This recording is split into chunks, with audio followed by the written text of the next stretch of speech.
active. We want to hear everything. Oh. And there's a recording in progress.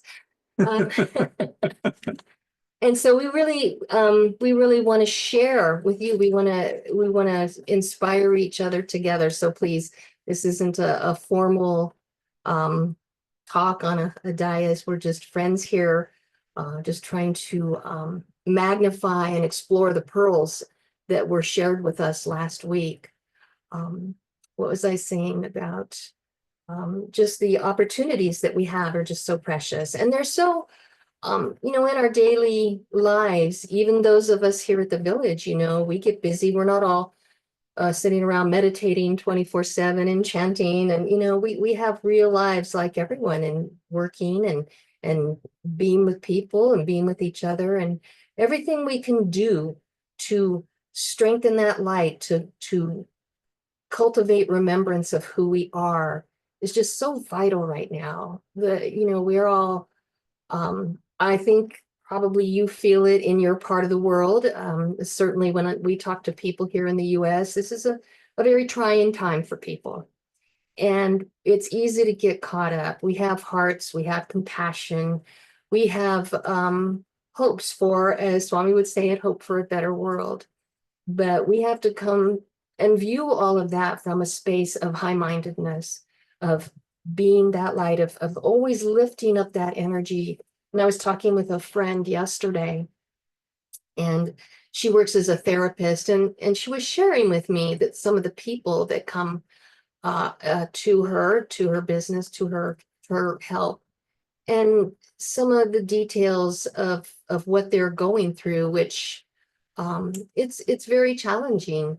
And she struggles to find her own joy. She is part of a meditation group, and she's very active with us here at the village. She visits quite frequently, but it is a struggle, and it can tug at your heart. But she embraces the challenge by just remembering to raise her energy, to remembering that she's there to spread Master's light. To the most important thing I think we can do in those situations is, she was wondering what I don't know how to respond sometimes. I don't know how to help them.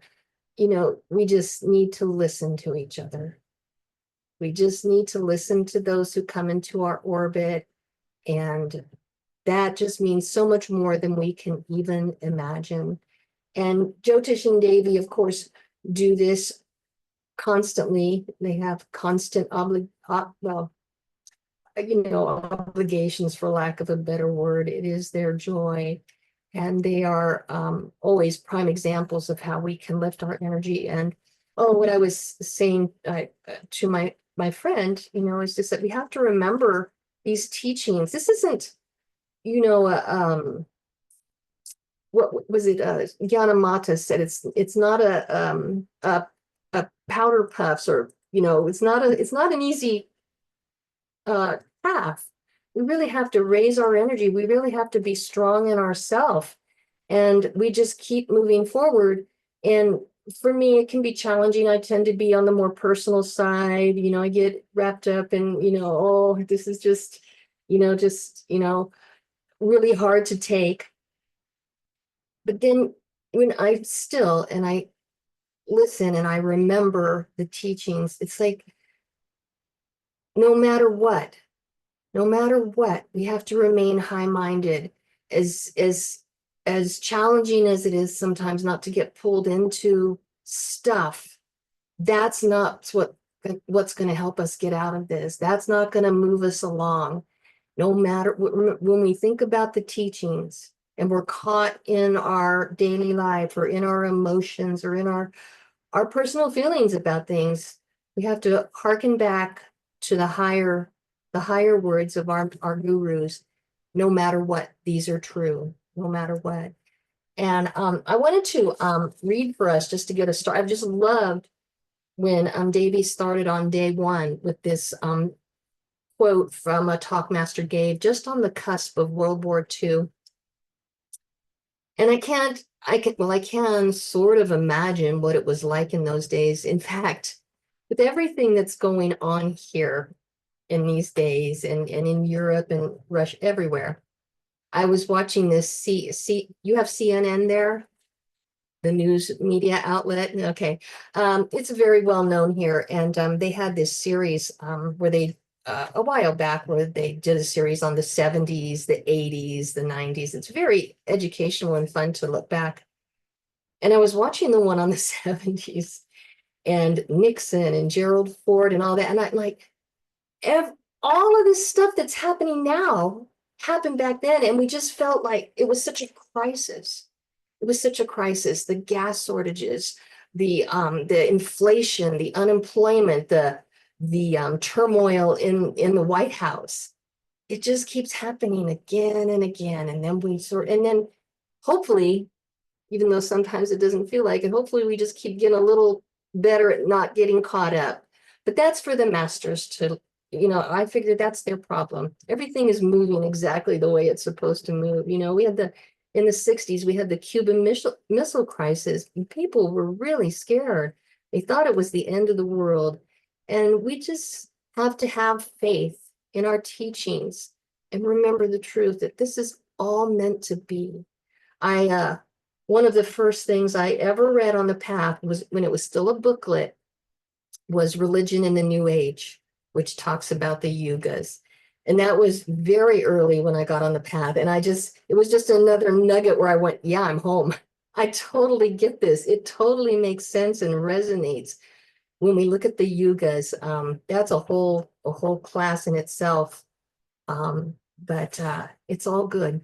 It's all good. And I have this saying, sometimes I'm running around probably on more personal things. I'm trying to get things done, and I'll turn to Tim and I'll say, not for him, for me, everything is going to be okay.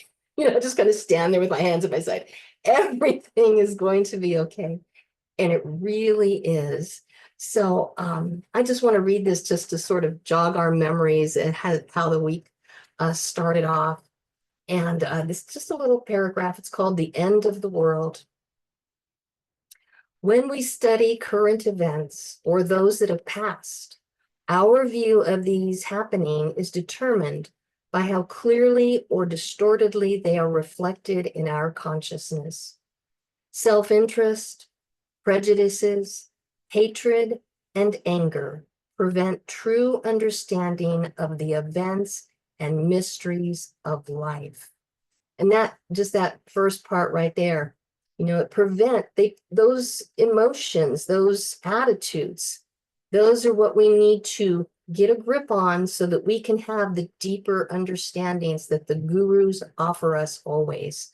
And we all know how we do that. We meditate, we energize, we serve, we stop thinking about ourselves, we think about other people. And anyway, only by communing with God can we comprehend his divine laws, which are working everywhere in spite of all the ruthless, desecrating ways in which man has wrought destruction in God's creation.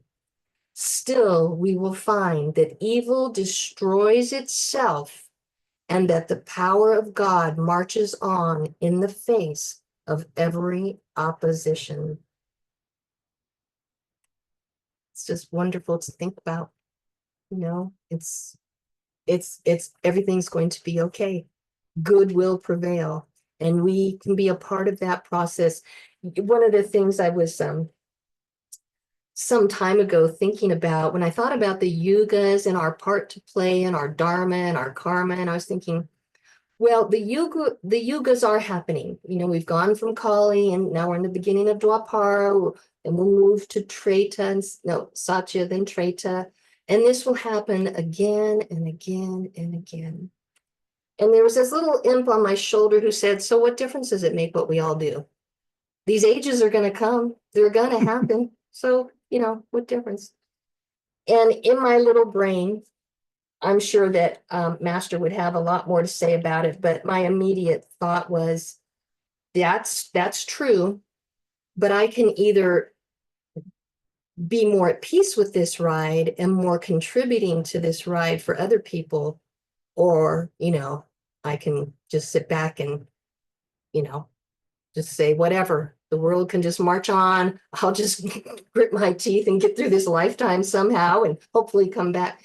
So it does matter how we approach our daily life, how we adjust our attitudes and keep them high-minded, how we do our sadhana in whatever ways are meaningful to us. Master gave us very high meditation techniques that we can use. He gave us music, which is so incredible.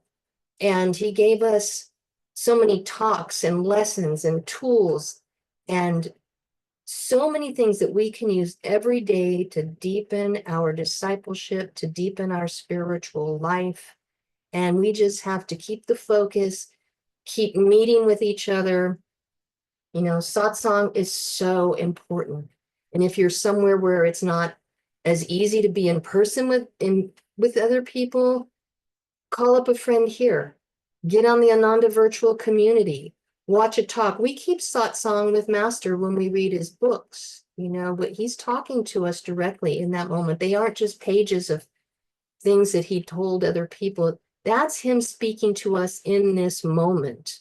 These teachings are fresh and inspiring to the degree that we bring our energy to it.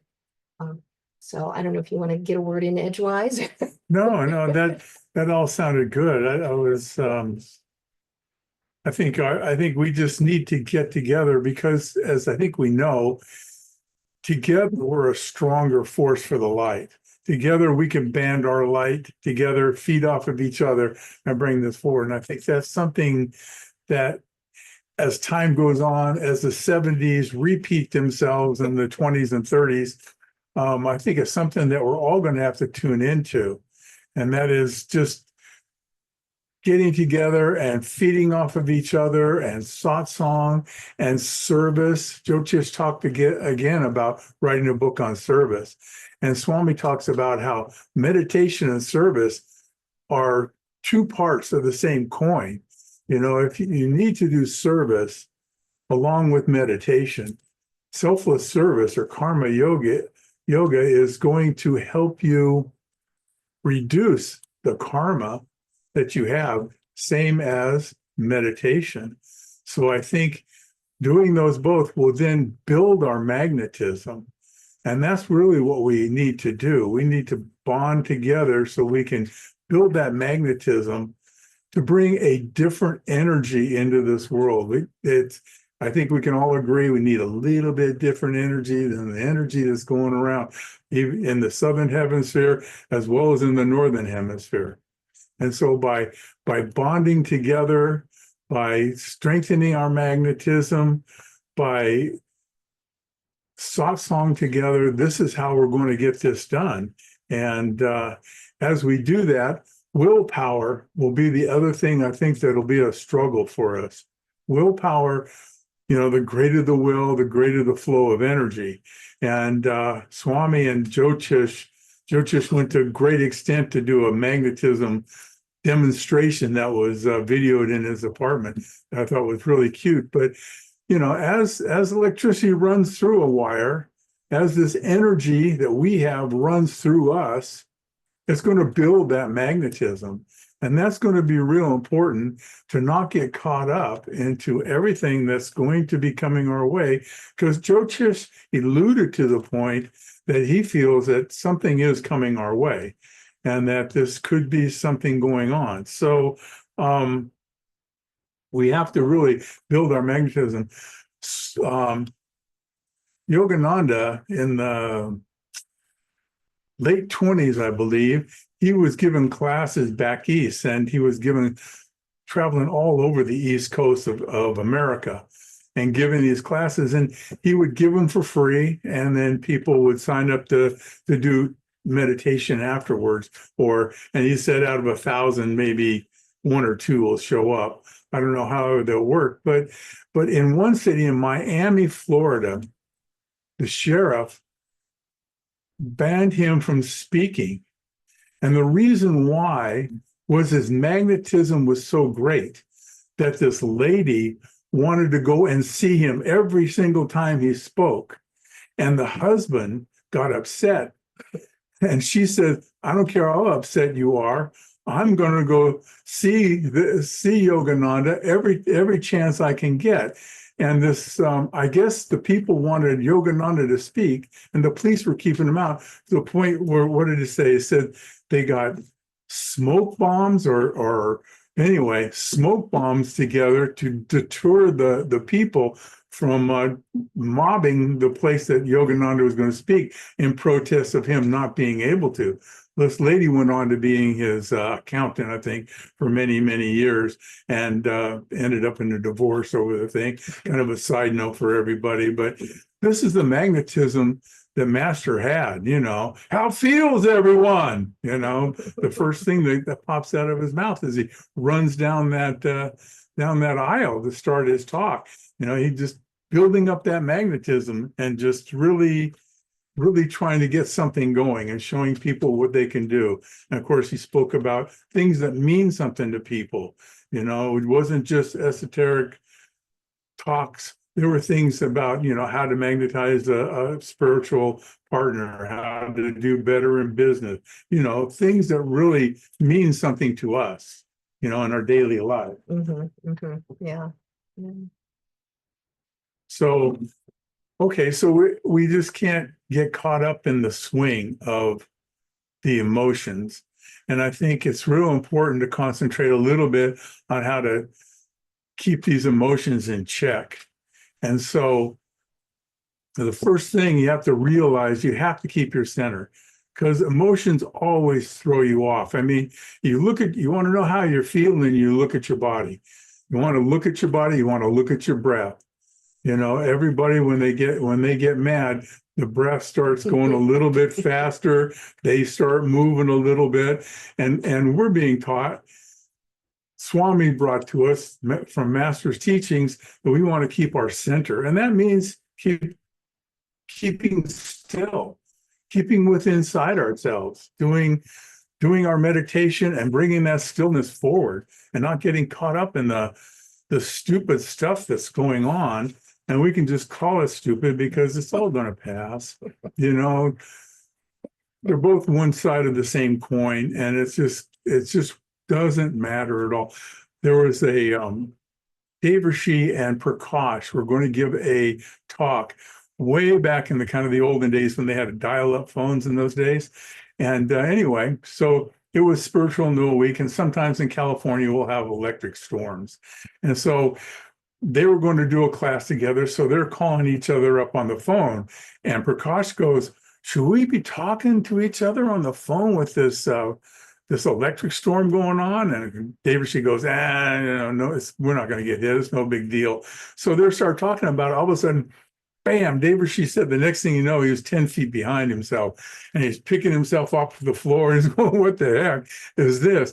And so he didn't know what to do. So he went over the phone, he picked it up real gently, and he put it back on there, and he pulled back like this. All of a sudden, the phone rang again. So he said he's holding the phone way out like this and go, this could happen. Bam, he got hit again. Flew across the thing. Of course, they didn't talk on the phone anymore on that day. But he said, it was real strange when he hit the ground. The first thing that came to his mind was, it really doesn't matter at all. He says he just kept repeating it, couldn't get that thought out of his mouth. It really doesn't matter at all, because what's going to happen is going to happen. Whatever comes of itself, let it come. And the lilies of the field don't worry about what they're wearing, as Jesus said. So we don't need to worry about this stuff as hard as we can. We don't have to get involved in all this turmoil at all. We just keep our center, keep our attention, the point between the eyebrows, because if we watch the breath for our emotion, and it's, oh, gosh, as the breath goes out, or yay, as the breath comes in. And yay and gosh, and yay and gosh, and you can do that. But if you keep the energy up high, and it's not, you don't have to dig in like that so people think, what the heck? But it's just real easy just to concentrate lightly on the forehead as you go through your day, trying to keep your energy up, seeing if that doesn't lift up, seeing if that your breaths are even, seeing if you're staying in your spine. And that'll help you guys all of us, you guys, since I'm talking to you, sorry. But it helps I'm talking to me. I can't talk to you without talking to me. And that's just the way that goes. So we will not be able to keep our center if we don't keep our energy high. Now, the energy going down and the energy going up in the breath, when we hit samadhi, when Master hit samadhi and Sri Yukteswar gave him enlightenment, the breath was sucked out of him and he had no breath. So that is the breathless state. That is a state of pure calmness. That isn't up. That isn't down. That isn't sideways. That isn't back. That isn't forth. That is nothing. That is straight calmness, unified with God. So, yeah, I think that's about all I had to say. I'd love to hear from you. I would love to just read this little bit, and maybe you all can share what you feel about this and how you approach this. This is another quote from Master. I can't remember where it's from. In these times, people are really sticky. They're really, really sticky. They're sensitive. They're hurt. They're scared. They don't have maybe the anchor that we have. And they're very tender right now. People are very tender and they need our silent support in whatever they're going through. Not support in poor behavior, but support in our understanding that they are more than what they may sometimes display for us. And this quote is, each condition of inharmony and criticism which I meet is a direct call to me to release the power of understanding, friendliness, and love. Each encounter with hate and anger calls for compassion and love from me. Each situation involving ugliness or emptiness calls for the release of power of beauty in the form of creative activity. I have much work to do, and I would be about my Father's business. I love this. Devi actually quoted this during one of her talks the first day, I believe, talking about the struggle between light and darkness. It is a struggle. It is real. And we all, I'm sure, unless you're very, very blessed, encounter this disharmony, hate around anger, just even in passing with people. And our job is to just be in our spine, be in our heart, and bless them from that space. And they may not respond in that moment. We might not see the fruits of our labor in that moment, but seeds are planted, and no energy that we put out in that fashion is wasted. So I was just, maybe we could open it up if anybody has anything they want to share about how they see that struggle around them, if there are creative ways you find that you fortify yourself, and also special ways in which you share that light. It could be outward, it could be inward. Just this flow that's happening right now is so important, and to come together and share it and articulate it, I think goes very far in even this right now. We're putting light into the world by coming together and speaking in truth and harmony. So we'll wait. Thank you, Tim and Lisa. Beautiful. It was just wonderful.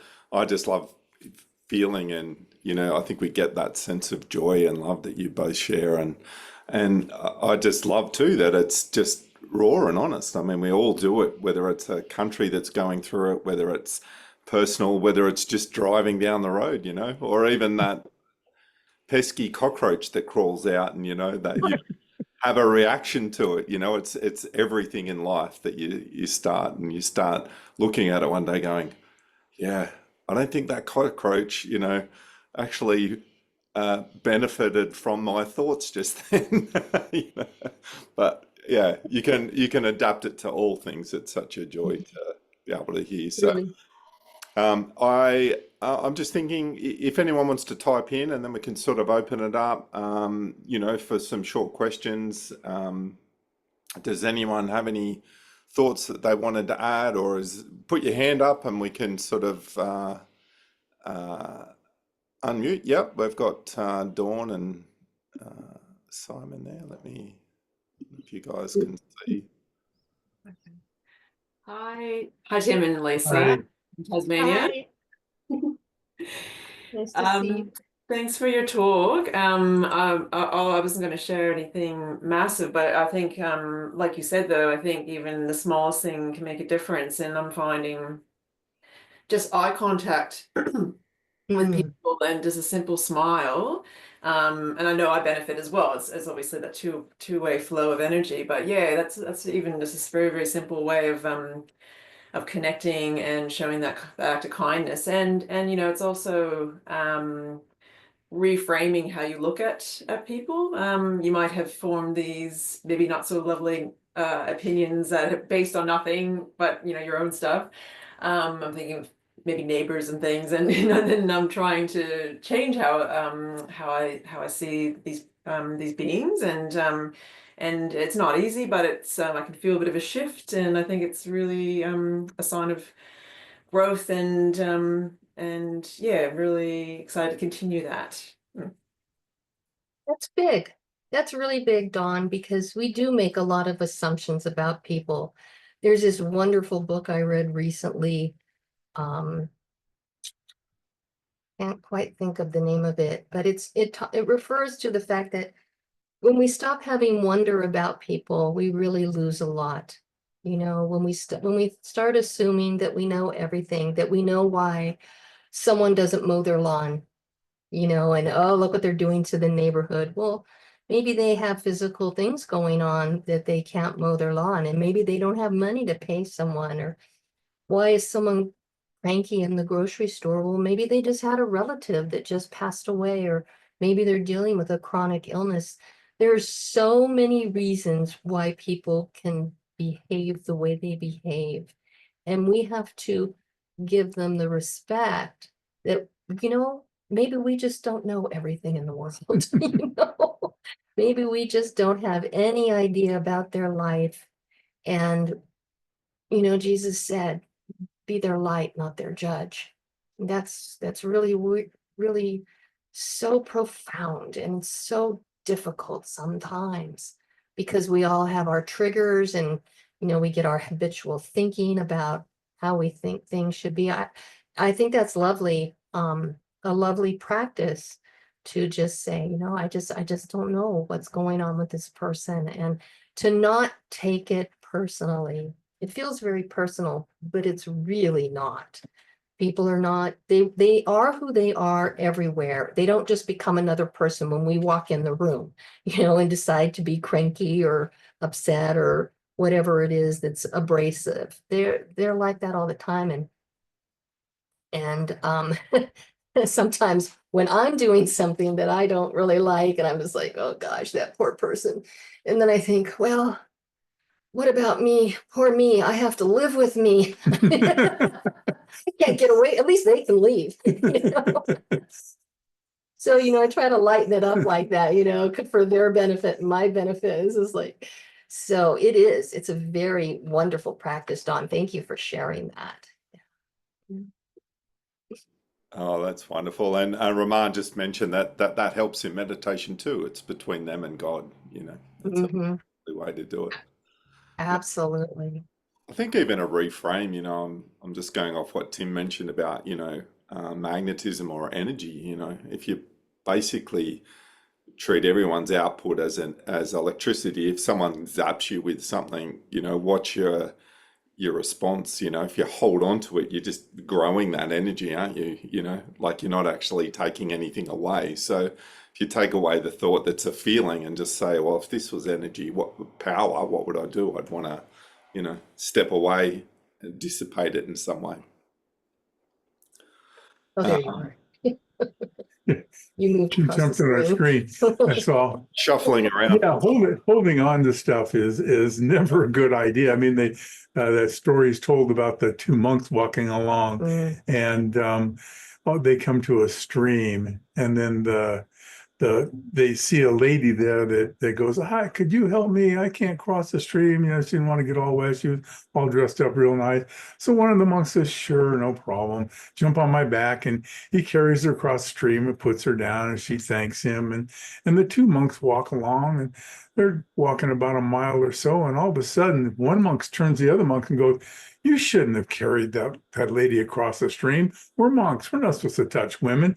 And that monk turned to the other monk and goes, "I put her down back there. You're still carrying her."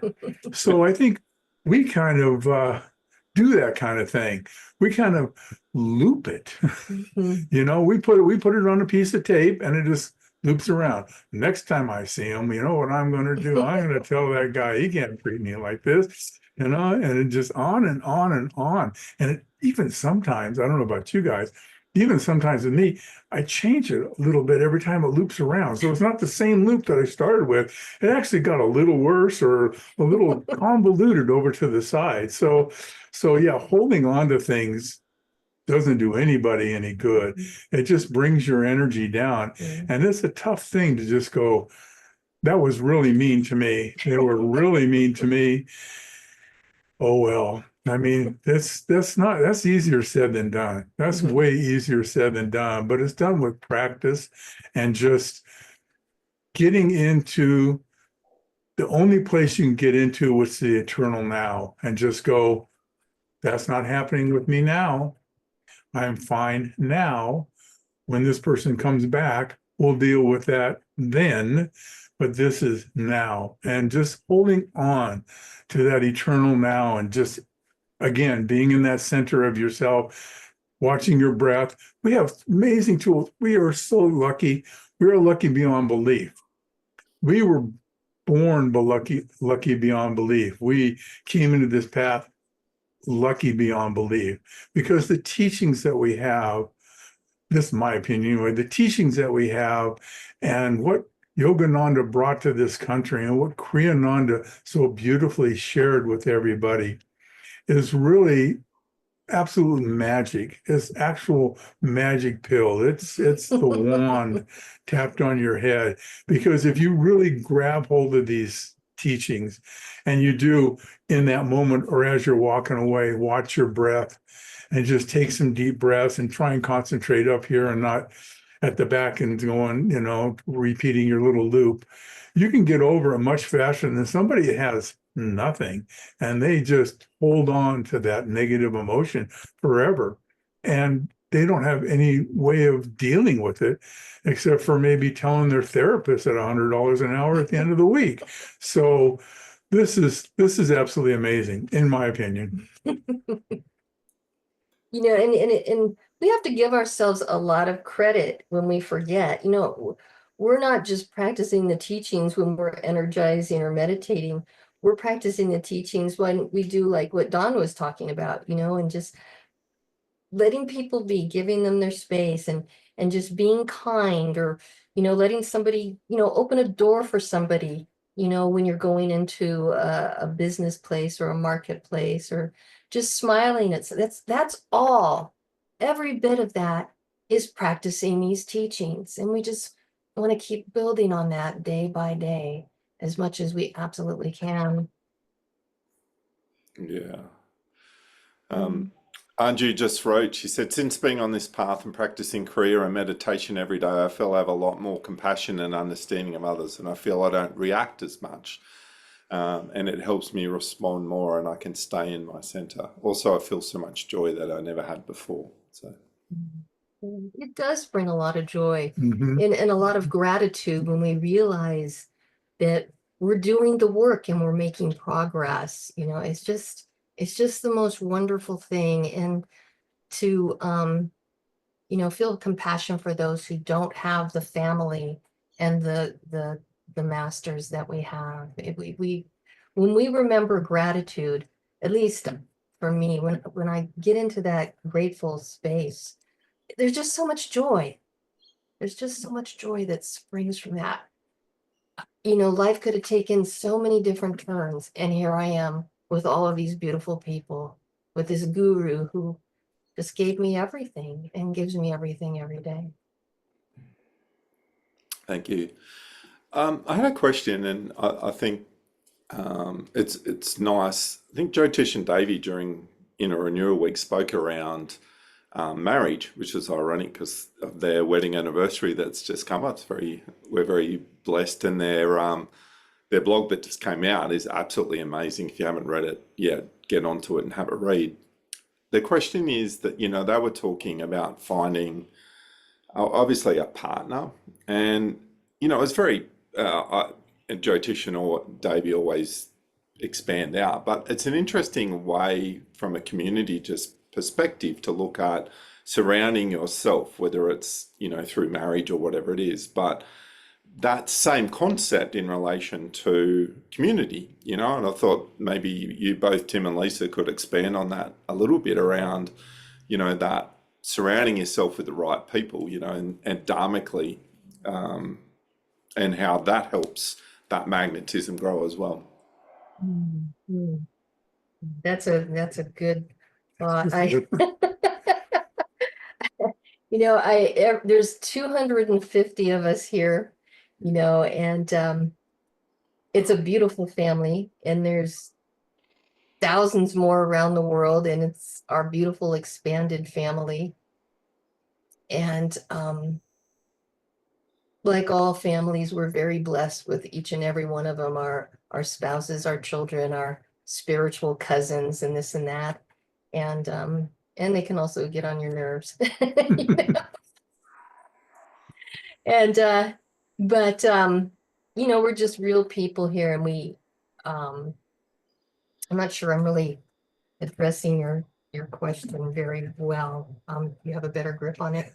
No, I don't think so. I think that's really true. It's just, it is a blessing to be around all these people. It is a blessing at lunch to go to the temple and meditate with the property services workers, the workers that are in the field and not at a desk. Although some desk people come, just truth of disclosure here, but it's a pretty powerful thing to get together every day with these gentlemen and spend a half hour before lunch.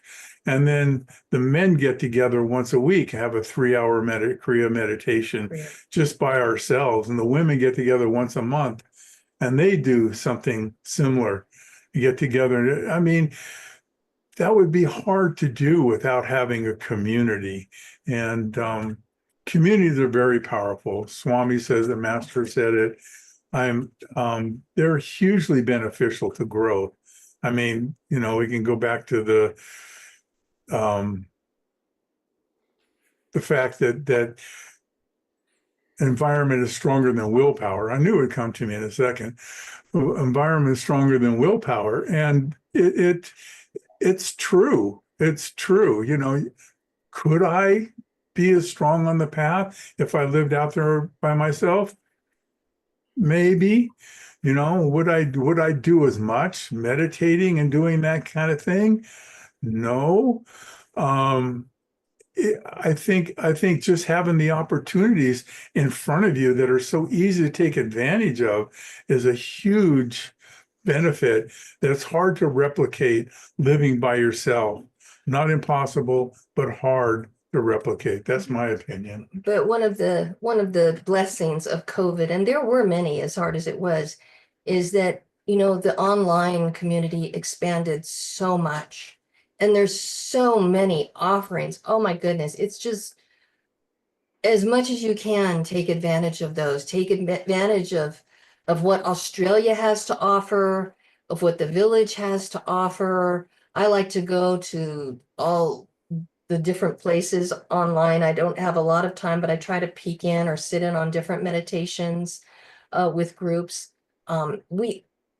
It really, 20 years ago, you didn't have this option. Take advantage of it. Take advantage of every moment that you can. Just tune into what strikes you and inspires you, and blow on that little bubble. And there are,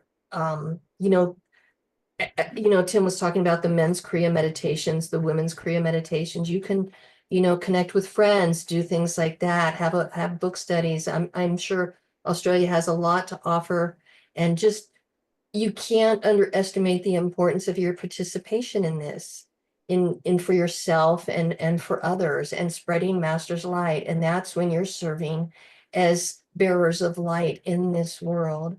So I'm not sure we really answered your question very well, Nara.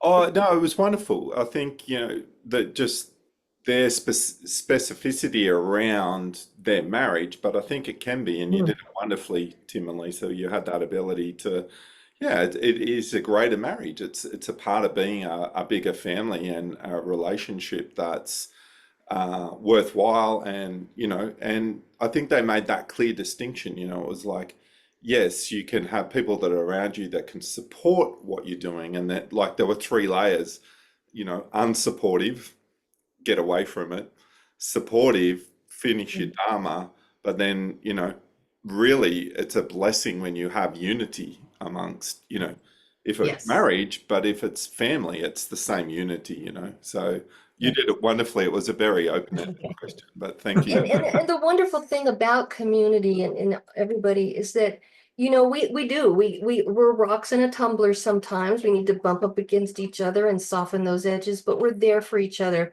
When things happen, you just feel that community spirit coming. Online community, village community, meditation group community. We are so blessed to have that support.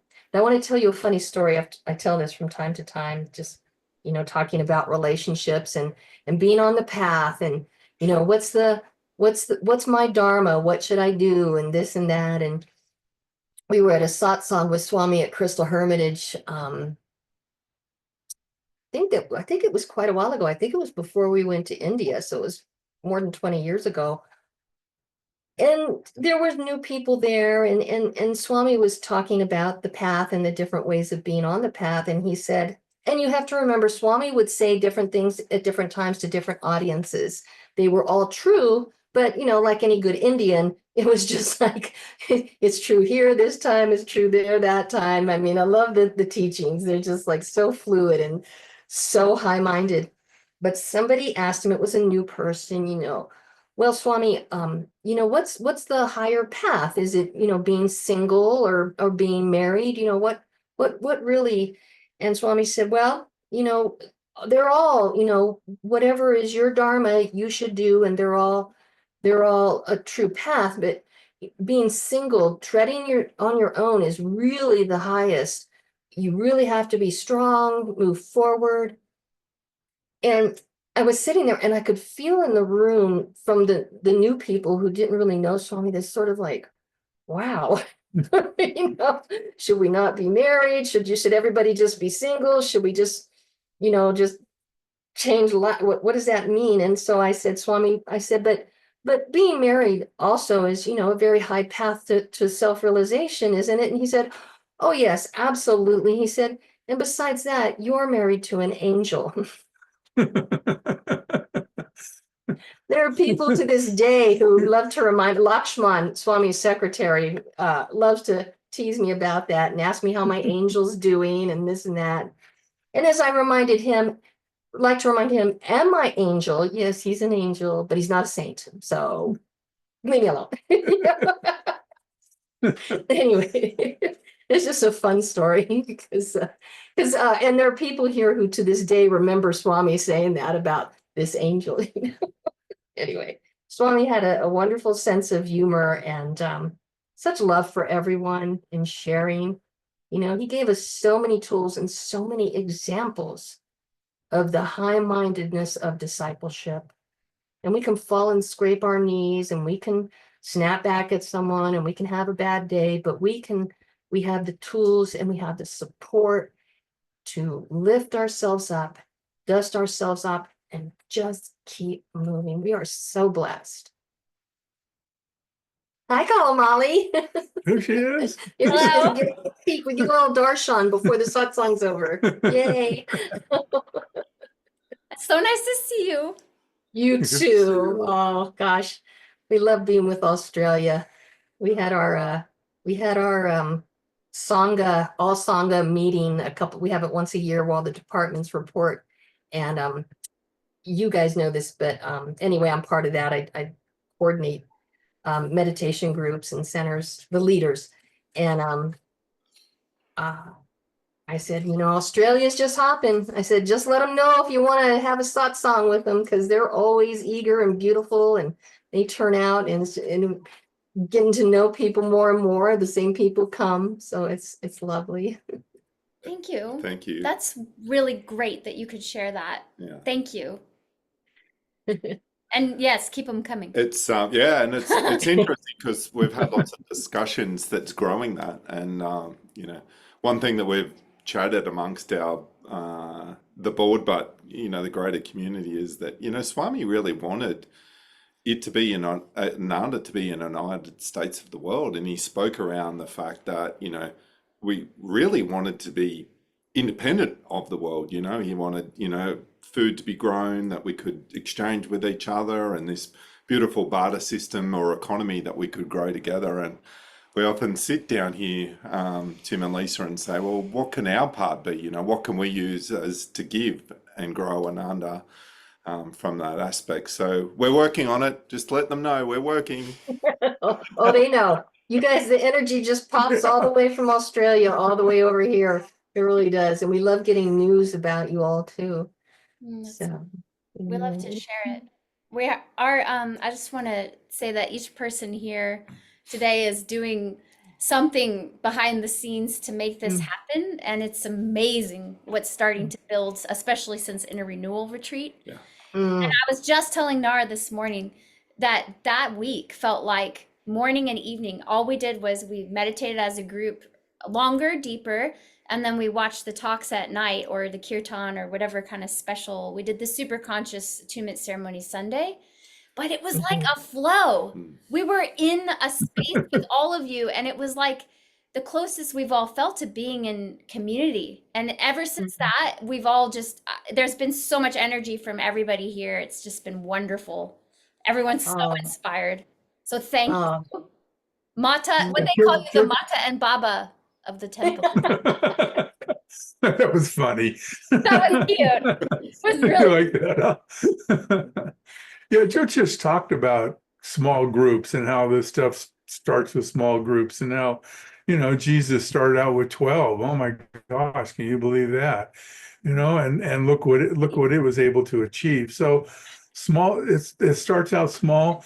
And it's usually the most powerful people that are magnetized to come together during that time and start that, because it takes willpower, and you're going to be able to get magnetism through your willpower and concentration and keeping at it and just coming back again and again and just not give up.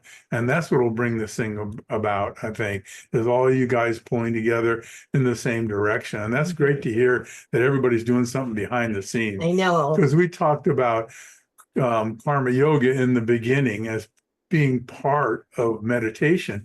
And it's the kind of the same two sides of the same coin, to move forward towards God. Both have got to be happening. So that's really good to hear. I really appreciated that. It really touched my heart that I'm glad you pointed that out, because behind the scenes is really where it's at. There's no front of the scenes if there's no behind the scenes, and we all have our different sevas that we do. And at this point, Tim and I are a little more face forward. But sometimes people ask me about my seva here at the village. And honestly, one of my favorites, since we were in India for a few years and we've been back here for 15 years. And one of my favorite sevas when we first came back was, for those of you who don't know the village, there's a village center with the market and the office. And then there's a big green area and gardens and stuff. And I, in the summer, had the lovely job of keeping that all mowed. Get on my big mower and cut that grass. It was so wonderful. I remember that. I'm proud of you. Getting out there. And Tim would come out, after the first summer, I'd be very eager. When's it going to be dry enough for me to get out there because it was so meditative, and it was so, a little bit of ego here. it was so satisfactory because the results were there right away, and people were like, "Oh, thank you so much, Lisa." I'm like, "Yeah, isn't it great? You know, I can get back and mow." And but it was just so. I mean, most people, didn't know who that was in that white hat out there, but just those little things. I mean, I had other behind the scene. It's the foundation that makes this whole thing work, and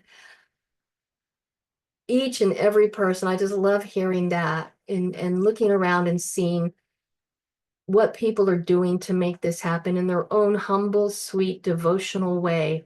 I mean, it's so precious. Yes, yes, giving so much. And I love I'm reading the comments here. I see here's Michelle. Yes, family can be challenging. Master said, I don't know if you've heard this, old time Anandans have. It's one of our quotes when we think about family. Master said, God gave us relatives to test us, and by golly, they can do that. And we know about that. Yeah, I mean, in truthfulness, I get along with 250 of my Ananda families here at the village better than I do my real family. I mean, that's just the way it is for me. It's not that way for everybody. I understand that. But for me, we just blend together here. Well, a lot of that is because we're on the path. Well, and so. probably 100% of that is because we're on the path together. I mean, because that gives us something to build off of when we meet each other. It's something, even if we're talking about the basketball game last night, there's still that energy around there that is a little different than you would get from your own family. But even though that real quick, I know we're running over, even though we're lighthearted about that quote and people do get a laugh out of it, it's really true. We're born into our birth families for a reason. They are there to teach us something. We have to look at it that way. They're there to teach us something. We're not there to teach them something. And it might be about boundaries, might be about expanded heart. We each have to go within and see how we're going to deal with these people who sometimes are very, very challenging. And, that includes other people besides our birth family. But we live in society where it says, you're supposed to get along with everyone. You're supposed to, put up with whatever from your siblings or your children or your parents. And, we have to find our own balance all the time. So I know we're going over, but you guys are so wonderful to be with. I mean, every time we're with you, it feels like, well, we could do more. So that's why we keep coming back. Yeah. And we're not finished with you yet. I'm a back of the room person too. I'm not really the guy that gets out front very often. Lisa helps me do that more now. But so we have a kindred spirit, this group and myself, because that's who I want to be. I want to be the best support so that person can do the best that they can do. And that's what I get the most joy from. Service is joy. So sure. We feel that, and it raises our energy and attunement. So thank you so much. Maybe we could hijack them and get them out I here. would love to hijack you both. That would be wonderful. Let's put that out there. Yeah. And we'll try to be over there in June for the centennials, at least a group. Yes. So please come, all of you and more. Thank you so much for having us. Thank you, guys. We really look forward to these satsangs, and we'll do it again. Yes. Yes. Yay. We're Bye, done with you everybody. yet. Yeah. Thank you all. Thank you all. We'll see you soon. Bye. Bye. Bye. God bless.